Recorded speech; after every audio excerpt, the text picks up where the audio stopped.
మన శరీరంలో మలినాలను బయటకు పంపడంలో మూత్రపిండాలు కీలక పాత్ర పోషిస్తాయి. ఈ వ్యవస్థలో యూరిటర్స్, బ్లాడర్స్ సైతం తమ పనిని నిర్వర్తిస్తాయి. మన అలవాట్ల కారణంగా కొన్ని సమయాల్లో ఈ వ్యవస్థకు ఇన్ఫెక్షన్ సోకుతుంది.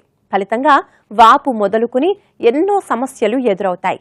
ఈ సమస్యలకు పరిష్కార మార్గాలను మీ ముందుకు తీసుకొచ్చింది మీ ఆరోగ్యమస్తు.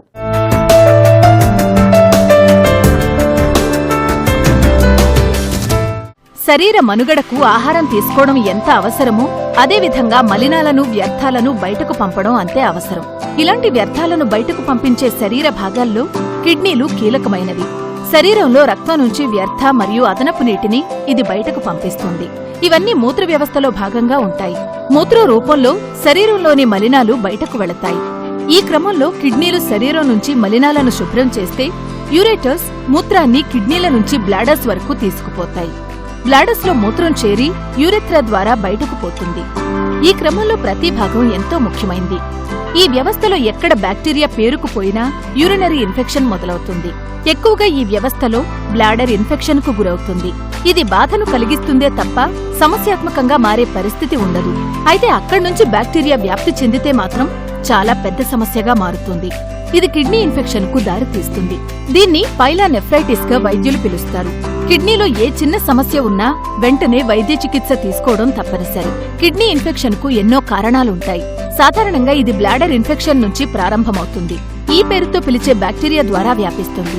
దీంతో పాటు ఇతర బ్యాక్టీరియాల వల్ల కూడా ఇన్ఫెక్షన్ సోకే ప్రమాదం ఉంది. కిడ్నీ ఇన్ఫెక్షన్స్ అంటే వీటిని రీనల్ ఇన్ఫెక్షన్స్ అని కూడా అంటారు. ఈ కిడ్నీస్ లో ప్రతి మనిషిలో రైట్ కిడ్నీ, లెఫ్ట్ కిడ్నీ అనే 2 కిడ్నీస్ ఉంటాయి. వీటికి రక్త ప్రవాహము చాలా ఎక్కువ ఉంటుంది. సో ఎక్కడైతే ఇలా ఉంటుందో అక్కడ ఇన్ఫెక్షన్స్ అయ్యే ఛాన్సెస్ చాలా ఎక్కువ ఉంటాయి. కొన్ని పరిస్థితులు అంటే ఇమ్యూనో కాంప్రమైజ్ స్టేటస్ అంటారు. అంటే ఇప్పుడు షుగర్ ఉన్న పేషెంట్స్ లో కానీ, లేకపోతే HIV ఉన్న పేషెంట్స్ లో కానీ, వీరిలో లోన ఫైటింగ్ శక్తి చాలా తక్కువ ఉంటుంది. అందుకని వీరిలో ఈ ఇన్ఫెక్షన్స్ వచ్చే ఛాన్సెస్ చాలా ఎక్కువ ఉంటాయి. ఇప్పుడు కిడ్నీ ఇన్ఫెక్షన్స్ కి కొన్ని పేర్లు ఉంటాయి. అంటే పేర్లు పెట్టాలి అంటే పైలోనెఫ్రైటిస్ అంటే ఆ కిడ్నీలో ఉన్న పారెన్కైమా కానీ, అంటే ఆ కిడ్నీలో ఉన్న మాంసం కానీ, ఆ యూరిన్ ఫామ్ అయ్యే ఏరియాలో కానీ అదంతా జనరలైజ్డ్గా మొత్తానికే ఇన్ఫెక్షన్ ఫామ్ అవ్వడానికి పైలోనెఫ్రైటిస్ అంటారు. పయోనెఫ్రోసిస్ అంటే ఆ యూరిన్ కిడ్నీలోంచి ఫామ్ అయిన ఆ యూరిన్ మొత్తము చీములాగా ఫామ్ అవుతుంది. దాన్ని పయోనెఫ్రోసిస్ అంటారు. రీనల్ యాప్సిస్ అంటే ఆ కిడ్నీలో ఉన్న మాంసం అంతా కరిగిపోయి అక్కడ ఒక చీము గడ్డలాగా ఫామ్ అవుతుంది. దాన్ని రీనల్ యాప్సిస్ అంటారు. ఎంఫైసిమేటస్ పైలోనెఫ్రైటిస్ అన్నది చాలా ఈజీగా స్ప్రెడ్ అయిపోయి అది కిడ్నీకి ఒక్క దగ్గరనే కాకుండా మొత్తం బ్లడ్ లో వచ్చేసి బాడీయే మొత్తము సెప్సిస్ అవ్వడానికి ఛాన్సెస్ ఉన్నాయి. కిడ్నీ స్టోన్స్ ఉన్నందువల్ల కిడ్నీలలో ఇన్ఫెక్షన్ రావడము. ఇంకొకటి ఏంటంటే అసెండింగ్ ఇన్ఫెక్షన్స్. అంటే ఇప్పుడు యూరిన్ ఉంటుంది. ఇప్పుడు యూరిన్ పోయే దారిలో ఏమైనా కింద భాగంలో ఏమైనా ఇన్ఫెక్షన్ ఉంటే ఆ ఇన్ఫెక్షన్ ని మనం పట్టించుకోకుండా ఉండి వారిలో షుగర్ ఎక్కువ అవుతుంటే ఆ ఇన్ఫెక్షన్ మళ్ళీ పైకి వెళ్తుంది. పైకి వెళ్ళేసి కిడ్నీస్ లో కూడా ఇన్ఫెక్షన్ రావడానికి ఛాన్సెస్ ఉన్నాయి. కిడ్నీ ఇన్ఫెక్షన్ ఎవరికైనా సోకవచ్చు. ముఖ్యంగా పురుషులతో పోలిస్తే స్త్రీలకు ఈ సమస్య ఎక్కువగా సోకుతుంది. ముఖ్యంగా గర్భిణీల్లో ఈ సమస్య మరింత ఎక్కువగా ఉంటుంది. ప్రారంభంలో ఈ బ్యాక్టీరియాను గుర్తించగలిగితే కిడ్నీకి చేరేలోపు దాన్ని అదుపు చేసుకోవచ్చు. కిడ్నీ స్టోన్స్ లాంటివి ఉన్నవారిలో మూత్రం పేరుకుపోయి ఈ సమస్య వచ్చే ప్రమాదముంది. కొంతమందిలో బ్లాడర్ పూర్తిగా ఖాళీ అయ్యే పరిస్థితి ఉండదు. అలాంటి వారిని ఈ సమస్య ఇబ్బంది పెట్టొచ్చు. కొంతమందిలో పుట్టుకతోనే మూత్ర వ్యవస్థలో సమస్యలుంటాయి. అలాంటి వారికి కిడ్నీ ఇన్ఫెక్షన్ సోకే ప్రమాదం అధికంగా ఉంటుంది. ప్రోస్టేటైటిస్ గా పిలిచే ప్రోస్టేట్ గ్రంథి ఇన్ఫెక్షన్, మూత్ర మార్గంలో ఇబ్బందులు రావడం, రోగ నిరోధక శక్తి తక్కువ చేసే టైప్ 2 డయాబెటిస్ వల్ల ఈ సమస్య మరింత పెరుగుతుంది. మూత్రంలో రక్తం పడ్డం లేదా చీము పట్టడం, జ్వరం రావడం, పొత్తి కడుపులో నొప్పిగా ఉండడం, ఆకలి లేకపోవడం, కడుపులో ఇబ్బందిగా ఉండడం, నీరసం, బాగా చిరాకుగా ఉండడం లాంటివి ఈ సమస్య ఉందని గుర్తించే మార్గాలు. ఇలాంటి సమస్యలు ఎదురైతే వెంటనే వైద్యుణ్ణి సంప్రదించి చికిత్స తీసుకోవాలి.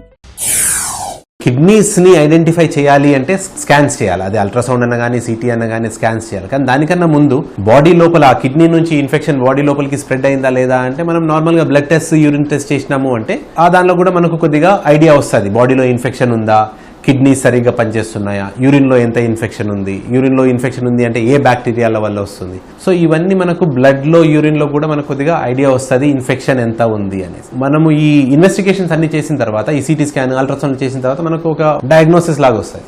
సో డిఫరెంట్ డయాగ్నోసిస్కి డిఫరెంట్ ట్రీట్మెంట్స్ లాగా ఉంటాయి.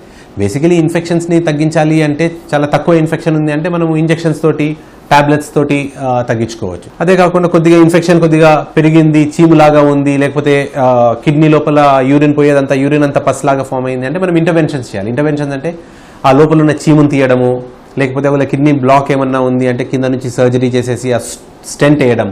స్టెంట్ వేయడము అంటే కిడ్నీలో ఏదైనా బ్లాక్ ఉండి పస్ ఫామ్ అయింది అనుకోండి, ఆ స్టెంట్ వేసినామంటే ఆ బ్లాక్ రిలీజ్ అయిపోయి పస్ అంతా బయటకు వస్తుంది. ఇంటర్వెన్షన్స్ కూడా సరిపోవట్లేదు, ఇంకా పేషెంట్ చాలా సిక్గా ఉన్నారు అంటే పెద్ద సర్జరీ చేసేసి అవసరం పడితే కిడ్నీయే తీయాల్సిన అవసరం కూడా వస్తుంది. బ్లాడర్లో ఇన్ఫెక్షన్ ఉందని తెలియగానే అది కిడ్నీకి సోకిందో లేదో తెలుసుకునేందుకు వైద్యులు కొన్ని పరీక్షలు నిర్వహిస్తారు. రక్తంలో బ్యాక్టీరియా ఉందో లేదో తెలుసుకుంటారు. కొన్ని పరీక్షల ద్వారా వీటిని నిర్ధారిస్తారు. ఈ ఇన్ఫెక్షన్ ప్రారంభంలో ఉన్నప్పుడు గుర్తించకపోతే వారాల వ్యవధిలోనే ఇది మరింతగా పెరిగే ప్రమాదముంది. అందుకే వైద్యుని పర్యవేక్షణలో సరైన మందులు తీసుకోవాలి. సమస్య మళ్లీ తిరగబెట్టకుండా జాగ్రత్తలు తీసుకోవడం చాలా అవసరం. ఈ సమస్య రాకుండా కాపాడుకోవాలంటే ఎక్కువగా ద్రవ పదార్థాలు తీసుకోవాలి. అధిక విశ్రాంతి కూడా అవసరమే. కూర్చుని మూత్ర విసర్జన చేయాలి. దీనివల్ల బ్లాడర్ మీద ఒత్తిడిని తగ్గిస్తుంది. కొన్ని రకాల మందుల వాడకాన్ని తగ్గించాలి. డియోడ్రెంట్ స్ప్రేలను మూత్ర విసర్జన భాగంలో వాడరాదు. స్పర్మిసైడ్ కండోమ్లు కూడా ప్రమాదకరమే. మూత్రం వచ్చిన వెంటనే విసర్జన చేయాలి. వ్యక్తిగత పరిశుభ్రతను ఖచ్చితంగా పాటించాలి.